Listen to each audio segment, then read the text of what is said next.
I'm Dr. Tamkin Shazia, consultant at Smart Vision Eye Hospital. మనం 3 types of LASIK procedures ఉంటాయని తెలుసుకున్నాం కదండి. ఒకటి సర్ఫేస్ అబ్లేషన్, ఒకటి ఫెమ్టో లాసిక్, ఒకటి స్మైల్ అనేది. అబ్లేషన్ లో మనం కరెక్ట్ చేసిన తర్వాత విజన్ అనేది ఫస్ట్ డే లో 80% విజన్ మాత్రమే కనిపిస్తుంది. మిగతా 20% విజన్ కనిపించాలంటే 2 to 3 weeks టైం పడుతుంది అనమాట. అది మాత్రం కొద్దిగా డిలే అవుతుంది, కానీ ఇది సేఫెస్ట్ ప్రొసీజర్. ఫెమ్టో లాసిక్ లో మనము ఫ్లాప్ అనేది ఒకటి లిఫ్ట్ చేసిన తర్వాత లేజర్ ఇచ్చి ఆ ఫ్లాప్ పెట్టేస్తాం.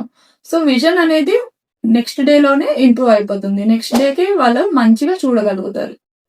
అదే స్మైల్ ప్రొసీజర్ అంటే మనం లెంటిక్యూల్ అనేది లేజర్ ద్వారా సపరేట్ చేసి దాన్ని తీసేస్తాం అన్నమాట. కన్నుకి ఏం ఎక్కువ ఇది చేసేది ఏమి ఉండదు. సో వాళ్ళకి 2 to 3 hours లోనే మంచి విజన్ అనేది కనిపిస్తుంది. సర్ఫేస్ అబ్లేషన్ అయినా, ఫెమ్టో లాసిక్ అయినా, స్మైల్ ప్రొసీజర్ చేసినా, అన్ని ఏ ప్రొసీజర్ లో అయినా 3 months డౌన్ ద లైన్ చూసుకుంటే మనకు విజన్ అనేది సేమ్ గానే ఉంటుంది. అంటే ఈ ప్రొసీజర్ ఒక్కొక్కరికి అన్ని సెట్ అయితే ఒక్కొక్కరికి ఏది సెట్ అవ్వదు, లేకుంటే ఒకటి సెట్ అవుతుంది, అట్లా ఉంటుంది అనమాట. సో చెక్ చేసుకున్న తర్వాతే మీ కన్నుకి మీకు ఏ ప్రొసీజర్ చేస్తే బెటర్ అనేది మేము చూసి చెప్తాం.